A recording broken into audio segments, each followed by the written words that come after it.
নমস্কাৰ প্ৰিয় দৰ্শক, পুনৰ এবাৰে আন্তৰিক সকলোকে আমাৰ চেনেলৰ নতুন এটা ভিডিঅ'ৰ মাজলৈ স্বাগতম জনাইছোঁ। প্ৰিয় দৰ্শক, আমি সকলোৱে জানো যে ভাদ মাহটো খুবেই পবিত্ৰ মাহ। এই ভাদ মাহত আপুনি আপোনাৰ ঘৰৰ ভিতৰত বা ঘৰৰ আশে পাশে যদি মেকুৰীয়ে দিয়া এই সংকেতসমূহ লাভ কৰে, তেতিয়াহ'লে আপুনি কিছুমান সাৱধানতা অৱলম্বন কৰিব লাগিব আৰু আপোনাক কিছুমান শুভ সংকেত প্ৰেৰণ কৰে। যিবোৰ সংকেত আপুনি মেকুৰীৰ দ্বাৰা যদি লাভ কৰিব পাৰে, তেতিয়া আপুনি বুজি ল'ব আপোনাৰ ঘৰলৈ স্বয়ং মাতা লক্ষ্মীৰ আগমন ঘটিব। যেতিয়া প্ৰিয় দৰ্শক, এখন ঘৰত ধন সম্পত্তি ঐশ্বৰ্যৰ দেৱী মাতা লক্ষ্মীয়ে বাস কৰিবলৈ আৰম্ভ কৰে বা আগমন ঘটে, তাৰ পূৰ্বেই কিছুমান সংকেত দিয়ে সেই ঘৰখনৰ ব্যক্তিসকলক। আৰু যিখন ঘৰৰ ব্যক্তিসকলে এই ভাদ মাহত যদি মেকুৰীৰ দ্বাৰা এনে কিছুমান সংকেত লাভ কৰে, তেতিয়া তেওঁলোকে বুজিব তেওঁলোকৰ ঘৰলৈ স্বয়ং ধন সম্পত্তিৰ দেৱী মাতা লক্ষ্মীৰ আগমন ঘটিবলৈ গৈ আছে। তেনে ক্ষেত্ৰত আপুনি কিছুমান ভুল কৰিব নালাগে। প্ৰিয় দৰ্শক, আমি এই ভিডিঅ'টোৰ জৰিয়তে সুন্দৰভাৱে সকলোবিলাক কথা শ্বেয়াৰ কৰিম। আপোনাক মেকুৰীয়ে এই ভাদ মাহত কিদৰে সংকেত বহন কৰিলে আপোনাৰ বাবে, আপোনাৰ ঘৰখনৰ বাবে খুবেই মংগল, আৰু কি সংকেত বহন কৰিলে ঘৰখনৰ লগতে আপোনাৰ জীৱনৰ বাবে অশুভ হয়, আপুনি কিদৰে সাৱধানতা অৱলম্বন কৰিব লাগিব, এই ভিডিঅ'টোত আমি শাস্ত্ৰ সম্বন্ধীয়ভাৱে সকলোখিনি কথা শ্বেয়াৰ কৰিবলৈ আগবাঢ়িছোঁ। গতিকে প্ৰিয় দৰ্শক, আপোনালোকে ভিডিঅ'টো কেৱল সম্পূৰ্ণকৈ চাই থাকিব। প্ৰিয় দৰ্শক, ভিডিঅ'টোৰ মূল বিষয়বস্তুৰ মাজলৈ আগবঢ়াৰ পূৰ্বে আপুনি কমেণ্টত ধন সম্পত্তি ঐশ্বৰ্যৰ দেৱী মাতা লক্ষ্মীৰ নামত আপুনি এটা অৱশ্যেই জয় মা লক্ষ্মী বুলি কমেণ্ট লিখি ভিডিঅ'টোত অৱশ্যেই এটা লাইক কৰিব। প্ৰিয় দৰ্শক, প্ৰতিখন ঘৰলৈকে মেকুৰী অহা যোৱা কৰি থকাটো এটা সাধাৰণ ঘটনা। কিছুমানেতো ঘৰত মেকুৰীও পোহে। মেকুৰী ঘৰত পুহিও কিছুমানে বহুত আনন্দ বা সুখী হয়, বহুত ভাল পায় তেওঁলোকে ঘৰত মেকুৰী পুহি। কিন্তু প্ৰিয় দৰ্শক, মেকুৰীয়ে যেতিয়া কিছুমান সংকেত দিয়ে, তেতিয়া সেইখন ঘৰলৈ শুভ শক্তিৰ আগমন ঘটে আৰু কিছুমান সংকেতৰ জৰিয়তে ঘৰখনলৈ বিপদ অহাৰ আগজাননী প্ৰদান কৰে। প্ৰিয় দৰ্শক, আজিৰ এই ভিডিঅ'টোত আমি আপোনালোকৰ লগত এই ভাদ মাহ চলি থকাৰ অৱস্থাত ঘৰৰ ভিতৰত বা ঘৰৰ আশে পাশে আপোনাক যদি এই ভিডিঅ'টোত কোৱা এই শুভ সংকেতসমূহ আপোনাক প্ৰদান কৰে মেকুৰীয়ে, তেতিয়া আপুনি বুজি ল'ব আপোনাৰ ভাল দিনৰ সময় আহি গৈছে। আপুনি আৰ্থিক উন্নতি কৰিব পাৰিব, ব্যৱসায়ত উন্নতি হ'ব পাৰিব, সফলতা লাভ কৰিব পাৰিব। আৰু যেতিয়া যিসমূহ অশুভ সংকেতৰ বিষয়ে ক'ম, এইসমূহ সংকেত পালে এই ভাদ মাহত আপুনি সাৱধানতা অৱলম্বন কৰি এটা কাম অৱশ্যেই কৰিব। সাধাৰণতে প্ৰিয় দৰ্শক, এই ভাদ মাহত মেকুৰীয়ে সংকেত কমকৈ প্ৰদান কৰে, অন্য মাহতকৈ ভাদ মাহত কমকৈ প্ৰদান কৰে। আৰু যিয়ে লাভ কৰিব তেওঁলোকৰ এইখিনি হোৱাটো একেবাৰে নিশ্চিত। গতিকে আহক তেন্তে আমি শাস্ত্ৰ আৰু লোকবিশ্বাস অনুসৰি কি সংকেতৰ বিষয়ে কোৱা হৈছে তাৰ বিষয়লৈ আগবাঢ়োঁ। প্ৰিয় দৰ্শক, মেকুৰীয়ে দিয়া শুভ সংকেত আৰু অশুভ সংকেত দুয়োটাৰ বিষয়ে শ্বেয়াৰ কৰিম। আপুনি ভালদৰে সংকেতসমূহৰ বিষয়ে শুনি থাকিব, তেতিয়াহে আপুনি মেকুৰীয়ে যদি এনে আচৰণ কৰে বুজি ল'ব পাৰিব, তেতিয়াহে আপুনি গম পাব। প্ৰিয় দৰ্শক, যদিহে মেকুৰীয়ে আপোনাৰ ঘৰৰ ভিতৰত সোমাই থকা নিগনি ধৰি আনি আপোনাৰ সন্মুখেদি পাৰ হৈ যায়, নাইবা আপোনাৰ সন্মুখত পেলাই থৈ যায়, তেতিয়াহ'লে আপুনি বুজি ল'ব এয়া আপোনাৰ ধন লাভ হোৱাৰ সংকেত বহন কৰিছে মেকুৰীয়ে আপোনাক। প্ৰিয় দৰ্শক, যদিহে মেকুৰীয়ে আপোনাৰ ঘৰৰ ভিতৰত পোৱালি দিছে, তেতিয়াহ'লে আপোনাৰ ঘৰখনলৈ সৌভাগ্যৰ আগমন ঘটিব। প্ৰিয় দৰ্শক, ঘৰখনলৈ নতুন সদস্য তথা সন্তান আহিব বা নতুন আনন্দ অহাৰ এয়া আপোনাক আগজাননীৰ সংকেত বহন কৰে বুলি শাস্ত্ৰত কোৱা হৈছে।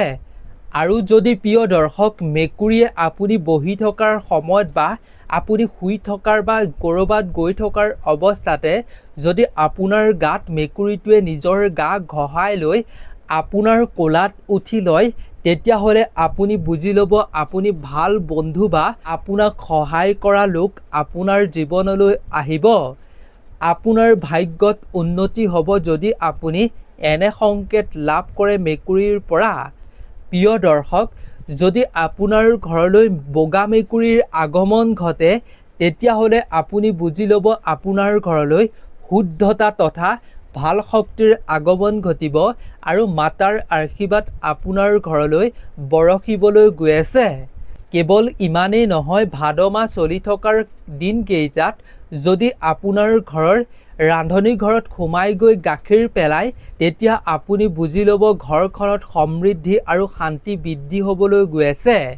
প্ৰিয় দৰ্শক, যদিহে আপোনাৰ ঘৰত ৰাতি মেকুৰীয়ে কান্দে বা জোৰ জোৰকৈ চিঞৰ বাখৰ কৰে, মাতিবলৈ আৰম্ভ কৰে, তেতিয়াহ'লে এয়া আপোনাৰ ঘৰখনলৈ বিপদ অহাৰ আগজাননীৰ সংকেত বহন কৰে আৰু আপোনাৰ ঘৰখনৰ সদস্যসকল বেমাৰ আজাৰ অসুস্থতা অশান্তি হোৱাৰ এই সংকেত বহন কৰে।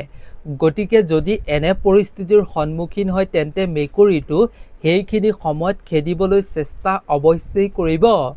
লগতে প্ৰিয় দৰ্শক, যদিহে মেকুৰীয়ে ক'ৰবাত পৰি থকা মৃতদেহ আনি আপোনাৰ সন্মুখত পেলাই দিয়ে, তেতিয়াহ'লে আপুনি বুজি ল'ব এয়া আপোনাৰ জীৱনলৈ বেয়া শক্তিৰ আগমন ঘটিছে আৰু ৰোগ ব্যাধি তথা অশুভ শক্তিৰ এয়া প্ৰৱেশ ঘটে আপোনাৰ জীৱনলৈ, ঘৰখনলৈ আপোনাৰ।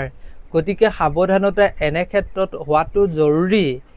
প্ৰিয় দৰ্শক, যদিহে আপোনাৰ ঘৰখনলৈ মেকুৰীয়ে চিঞৰ বাখৰ কৰি বাৰে বাৰে অহা যোৱা কৰি আছে, তেন্তে আপুনি বিশেষভাৱে সাৱধানতা অৱলম্বন কৰিব লাগে। ঘৰখনৰ সদস্যসকলৰ জীৱনলৈ বহুত ডাঙৰ সমস্যাৰ আগমন হোৱাৰ এয়া সংকেত বহন কৰে বুলি কোৱা হৈছে। এনে ক্ষেত্ৰত ঘৰখনত অশান্তি আৰু মনোমালিন্যৰ সৃষ্টি হোৱাটো নিশ্চিত। কেৱল ইমানেই নহয় প্ৰিয় দৰ্শক, মেকুৰীয়ে যদি আপুনি পিন্ধি থকা কাপোৰ বা বিচনা চাদৰ, টেবুল কাপোৰ যদিহে সেই সকলোবিলাক আঁচুৰি পেলাই দিয়ে, তেতিয়াহ'লে বুজি ল'ব আপোনাৰ অলাগতিয়াল খৰচ বৃদ্ধি হ'বলৈ গৈ আছে আৰু আপোনাৰ ব্যৱসায়িক কৰ্মস্থানত লোকচানৰ আশংকা বৃদ্ধি পায় বুলি কোৱা হৈছে। প্ৰিয় দৰ্শক, বাস্তুশাস্ত্ৰৰ অনুসৰি ঘৰত মেকুৰী পোহাটো কিছুমান ক্ষেত্ৰত অশুভ বুলি গণ্য কৰা হৈছে। কাৰণ প্ৰিয় দৰ্শক, মেকুৰীয়ে নেতিবাচক শক্তি বা সমস্যা আনিব পাৰে বুলি বাস্তুশাস্ত্ৰত কোৱা হয়। কিন্তু প্ৰিয় দৰ্শক, জনবিশ্বাস অনুসৰি কোৱা হৈছে যে মেকুৰী ঘৰত থাকিলে বা ঘৰত পুহিলে ঘৰখনৰ সুৰক্ষাৰ প্ৰতীক হৈ পৰে বুলি বিশ্বাস কৰা হয় লোকবিশ্বাস অনুসৰি। লগতে প্ৰিয় দৰ্শক, শাস্ত্ৰৰ অনুযায়ী কোৱা হৈছে ঘৰলৈ ক'লা মেকুৰী আহিলে অশুভ। কিন্তু ইয়াৰ বিষয়েও কোৱা হৈছে যে ঘৰখনলৈ যদি ক'লা মেকুৰী অহা যোৱা কৰে, তেন্তে শনি আৰু ৰাহু কেতুৰ দোষ নাইকিয়া হয় বুলি কোৱা হয়। কিন্তু আপুনি সেই ক'লা মেকুৰীক কিবা এটা খাবলৈ দিলেহে শনি আৰু ৰাহু কেতুৰ প্ৰভাৱ কম হয় বুলি কোৱা হয়। প্ৰিয় দৰ্শক, মেকুৰীয়ে দিয়া ইমানেই সংকেত নহয় আৰু বহুখিনি আছে। গতিকে আপুনি যদি ইমানলৈকে ভিডিঅ'টো এটা লাইক কৰা নাই, তেন্তে অৱশ্যেই ভিডিঅ'টোত এটা লাইক কৰিব।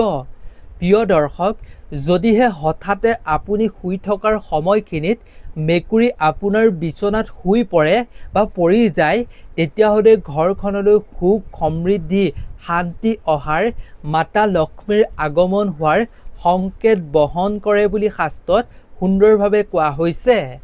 ইমানেই নহয়, মেকুৰীয়ে যদি ঘৰখনৰ ভিতৰত বাহিৰৰ পৰা ভিতৰলৈ খুব জোৰে জোৰে অহা যোৱা কৰে বা দৌৰি ফুৰে, তেতিয়াহ'লে আপুনি বুজি ল'ব ঘৰলৈ কোনোবা অতিথি বা আলহী অহাৰ এয়া আপোনাক সংকেত বহন কৰিছে, নাইবা নতুন খবৰ ঘৰখনলৈ অহাৰ সংকেত বহন কৰিছে বুলি কোৱা হয়। লগতে যদিহে মেকুৰীয়ে আপোনাৰ ঘৰৰ মুখ্য দুৱাৰৰ সন্মুখত বহি থাকে, তেতিয়াহ'লে আপুনি বুজি ল'ব এয়া আপোনাৰ ঘৰলৈ কোনোবা আলহী অহাৰ সংকেত দিছে আপোনাক। নাইবা কিছুমান গুৰুত্বপূৰ্ণ আপোনাৰ কথা বা কাম হোৱাৰ এয়া সংকেত বহন কৰিছে আপোনাক।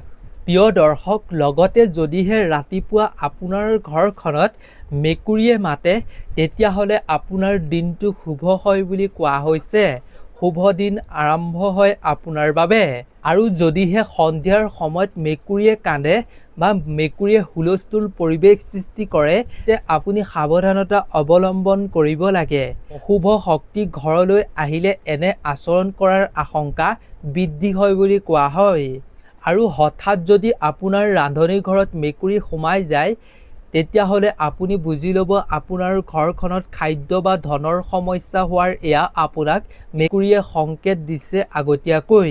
যদি আপুনি ভগৱানক পূজা কৰি থকাৰ সময়ত প্ৰাৰ্থনা কৰি থকাৰ সময়ত মেকুৰী যদি পূজা ঘৰত সোমাই সেই স্থানত বহি লয় তেতিয়াহ'লে আপুনি বুজি ল'ব আপুনি যি পূজা কৰি আছে, যি প্ৰাৰ্থনা কৰি আছে, যি আশা কৰি আছে, যাৰ বাবে আপুনি ভক্তি কৰি আছে, প্ৰাৰ্থনা কৰি আছে, সেই পূজা বা আপুনি কৰা প্ৰাৰ্থনা আপুনি সফল কৰি তোলাৰ এয়া সংকেত বহন কৰে। প্ৰিয় দৰ্শক, যদিহে হঠাতে মেকুৰীয়ে আপোনাৰ চকুলৈ চাই বহু ডাঙৰ ডাঙৰ কৰি থাকে চকুকেইটা তেতিয়া আপুনি বুজি ল'ব যে আপোনাৰ কোনোবা গোপন শত্ৰুৱে আপোনাক ক্ষতি কৰিবলৈ চেষ্টা কৰিছে আৰু আপোনাক এয়া মেকুৰীয়ে সংকেত বহন কৰিছে। এনে ক্ষেত্ৰত আপুনি অৱহেলা নকৰাকৈ সতৰ্ক হোৱাটো খুবেই প্ৰয়োজন। লগতে প্ৰিয় দৰ্শক, যদিহে আপোনাৰ সন্মুখতে মেকুৰীয়ে নিজৰ কাণ দুখন পাছলৈ হিলি থাকে তেতিয়া আপুনি বুজি ল'ব যে আপোনাৰ ওচৰে পাছৰে যিকোনো অশুভ শক্তি আছে নাইবা আপোনাৰ বিপদ হোৱাৰ এয়া আশংকা বুলি কোৱা হৈছে শাস্ত্ৰত। গতিকে এনে ক্ষেত্ৰত আপুনি নিজেই সাৱধানতা অৱলম্বন কৰাটো প্ৰয়োজন। প্ৰিয় দৰ্শক, লগতে যদিহে মেকুৰীয়ে নিজৰ চকু দুখন বন্ধ কৰি ঘৰৰ ভিতৰত বা বাহিৰত শান্তিভাৱে বহি থাকে তেতিয়া আপুনি বুজি ল'ব আপোনাৰ ঘৰত কোনো বিপদ নাথাকে, আপোনাৰ ঘৰখন সুৰক্ষিত হৈ আছে, কোনো বেয়া শক্তি নাথাকে। ঘৰত তেতিয়া সুখ সমৃদ্ধি বৃদ্ধি হৈ থাকে বুলি কোৱা হয়।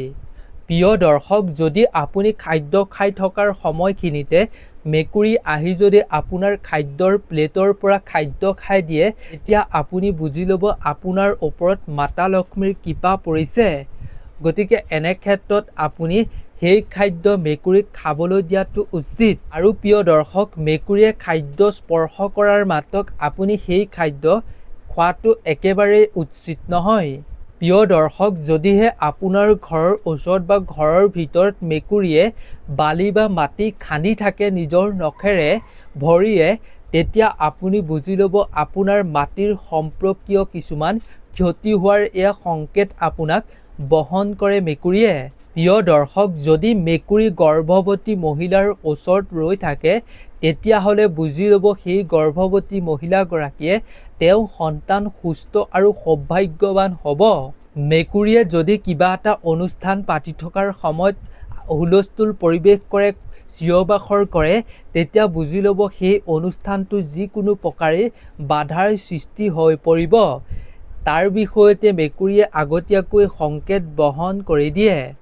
যদি প্ৰিয় দৰ্শক মেকুৰী হঠাতে গছত উঠা দেখা পায় তেতিয়াহ'লে বুজি ল'ব উচ্চ স্থান বা উন্নতিৰ সংকেত আপোনাক বহন কৰিছে। প্ৰিয় দৰ্শক, শাস্ত্ৰৰ অনুযায়ী মুগা ৰঙৰ মেকুৰীয়ে ৰাতি মাতিলে খৰচ বা লোকচান হোৱাৰ এয়া সতৰ্কবাণী দিয়ে বুলি কোৱা হৈছে। প্ৰিয় দৰ্শক, মেকুৰীয়ে যদি নিজৰ নেজ থিয় কৰি ৰাখে তেতিয়া আপুনি বুজি ল'ব এনে সংকেত সন্মুখতে পালে আপোনাৰ আত্মবিশ্বাস বৃদ্ধি হ'ব আৰু আপুনি জয় লাভ কৰাৰ এই সংকেত আপুনি লাভ কৰে বুলি কোৱা হৈছে। প্ৰিয় দৰ্শক, যদি আপুনি বহি থকাৰ বা শুই থকাৰ অৱস্থাতে মেকুৰীয়ে গাত আঁচোৰে তেতিয়া বুজি ল'ব আপোনাৰ জীৱনলৈ সমস্যা অহাৰ এয়া সংকেত বহন কৰিছে। আপুনি এনে ক্ষেত্ৰত খৰচৰ প্ৰতি বিশেষভাৱে সাৱধানতা অৱলম্বন কৰিব লাগিব, নহ'লে আৰ্থিক সমস্যাৰ সন্মুখীন হ'বলগীয়া হ'ব পাৰে। যদি প্ৰিয় দৰ্শক মেকুৰী আপুনি সপোনত দেখে তেন্তে স্বপ্নশাস্ত্ৰৰ অনুসৰি বাস্তৱত আপোনাৰ কোনো গোপন কথা মানুহৰ আগত ওলোৱাব পাৰে। গতিকে এনে ক্ষেত্ৰত আপুনি সাৱধানতা অৱলম্বন কৰিব লাগে। প্ৰিয় দৰ্শক, কেৱল ইমানেই নহয়, যদি মেকুৰীয়ে আপোনাৰ দৰকাৰী নথি পত্ৰৰ ওপৰত বহে নাইবা পঢ়া টেবুলত বহে, তেতিয়া আপোনাৰ পঢ়া শুনাৰ ক্ষেত্ৰত আপুনি সফলতা লাভ কৰিব পাৰিব। মেকুৰীয়ে যদি ধন টকাৰ ওপৰত বহি থাকে, উঠি যায়, তেতিয়াহ'লে আপোনাৰ ধন টকা পইচা বৃদ্ধি হ'ব পাৰে। আৰু মেকুৰীয়ে যদি আইনাৰ সন্মুখত বহে, এনে ক্ষেত্ৰত মেকুৰীয়ে আপোনাক আত্মসমালোচনা বা পৰিৱৰ্তনৰ সংকেত বহন কৰে বুলি কোৱা হৈছে। যদি প্ৰিয় দৰ্শক, মেকুৰী জুইৰ ওচৰত ৰৈ থাকে, তেতিয়াহ'লে অগ্নিৰ উত্তেজনা বৃদ্ধি হ'ব পাৰে। তেনে ক্ষেত্ৰত আপুনি সাৱধানতা অৱলম্বন কৰিব লাগে। যদি প্ৰিয় দৰ্শক, আপুনি আপোনাৰ ঘৰত মেকুৰী পুহিছে আৰু যদি আপোনাৰ ঘৰলৈ কোনো অচিনাকি ব্যক্তি আহে, তেতিয়াহ'লে সেই ব্যক্তিজনক দেখাৰ লগে লগে যদি পলাই যায়, তেতিয়া আপুনি বুজি ল'ব সেই ব্যক্তিজনৰ লগত অশুভ শক্তি আছে, নাইবা সেই ব্যক্তিজন বিশ্বাসযোগ্য নহয়, অবিশ্বাসযোগ্য। গতিকে এনে ক্ষেত্ৰত আপুনি নিজেই সতৰ্ক হোৱাটো জৰুৰী। যদি আপোনাক মেকুৰীয়ে অনুকৰণ কৰি থাকে, আপুনি য'ত যায় তালৈকে যায় পাছে পাছে, তেতিয়া আপুনি বুজি ল'ব আপুনি খুবেই সৌভাগ্যৱান, আপুনি খুবেই সুৰক্ষিত হৈ আছে। গতিকে প্ৰিয় দৰ্শক, ভাদ মাহ চলি থকাৰ এই দিনকেইটাত যদি এনে সংকেত লাভ কৰে, আপুনি নিশ্চয় ভগৱানৰ ওপৰত বিশ্বাস ৰাখি ভগৱানক ভক্তি কৰিব, নাম কীৰ্তন অৱশ্যই কৰিব, ভগৱানৰ মন্ত্ৰ জপ কৰিব। তেতিয়া আপোনাৰ যি অশুভ সংকেত আপুনি পাব, সেই অশুভ সংকেতৰ পৰা ভগৱানে আপোনাক উদ্ধাৰ কৰিব, ৰক্ষা কৰিব, সুৰক্ষিত কৰি ৰাখিব ঘৰখনৰ সদস্যসকলক। গতিকে তেনে ক্ষেত্ৰত আপুনি অৱশ্যেই ভগৱানৰ নাম লোৱাটো উচিত। গতিকে প্ৰিয় দৰ্শক, আজিৰ ভিডিঅ'টোৰ জৰিয়তে আমি যিসমূহ মেকুৰীয়ে দিয়া সংকেতৰ বিষয়ে শ্বেয়াৰ কৰিলোঁ, এইসমূহ সংকেত আপুনি মেকুৰীৰ ঘৰলৈ আহিলে অৱশ্যেই লক্ষ্য কৰিব। গতিকে আজিৰ ভিডিঅ'টো ইমানেই আছিল। আশা কৰোঁ ভিডিঅ'টো চাই নিশ্চয় ভাল পালে। যদি ভাল পালে তেন্তে আপোনাৰ বন্ধুবৰ্গৰ লগতো শ্বেয়াৰ কৰিব। গতিকে আপোনালোক সকলো ভালে থাকক, সুস্থ থাকক, তাৰেই আমিও কামনা কৰিছোঁ। ধন্যবাদ।